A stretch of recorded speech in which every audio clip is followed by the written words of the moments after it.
Alors, bonjour chers abonnés, j'espère que vous allez bien. La vie recommence tranquillement son cours ici. Et avant de rentrer dans le métro, j'ai lu une histoire qui m'a vraiment touché et que j'aimerais partager avec vous. Et la leçon c'est quoi? Même si vous confiez votre dossier d'immigration à une agence d'immigration, à n'importe qui, c'est bien que vous soyez aussi prêt et que vous surveillez comment ça se passe.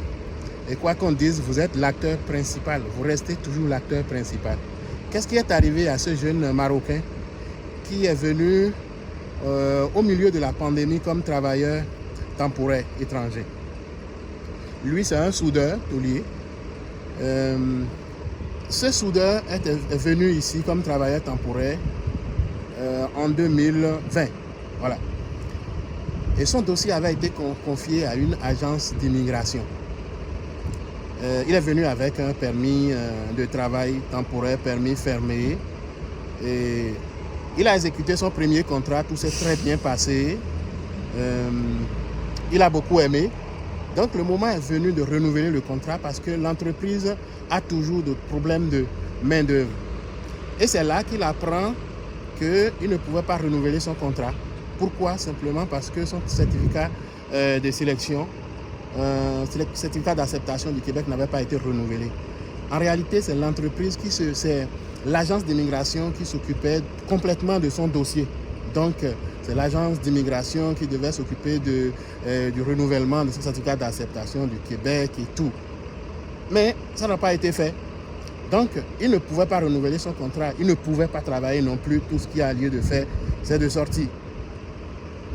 Et voilà, il était parti dans le but de travailler et de s'installer éventuellement. Et il a été obligé de rester à la maison pour près de 6 mois en attendant un certificat d'acceptation du Québec.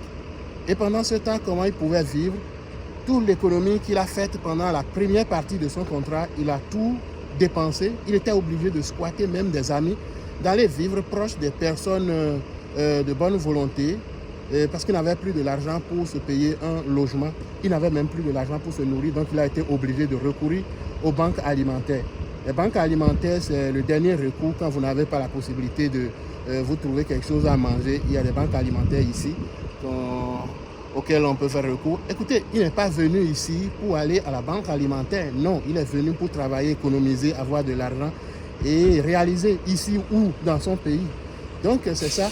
Je vous invite à faire attention. Je pense que là maintenant c'est sérieux. Il y a beaucoup d'appels que je reçois par rapport au contrat fermé, des gens qui sont ici, qui sont en train de travailler, ils veulent changer, ils ont des problèmes avec le certificat d'acceptation, le certificat de sélection du Québec.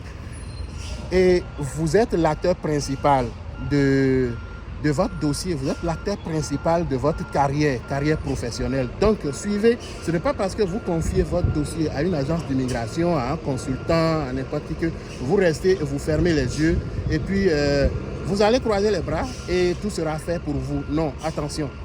Si ce monsieur avait eu le réflexe de suivre, de surveiller son dossier, de regarder, d'accéder à son dossier, il n'aurait pas eu cette mésaventure qu'il a eue.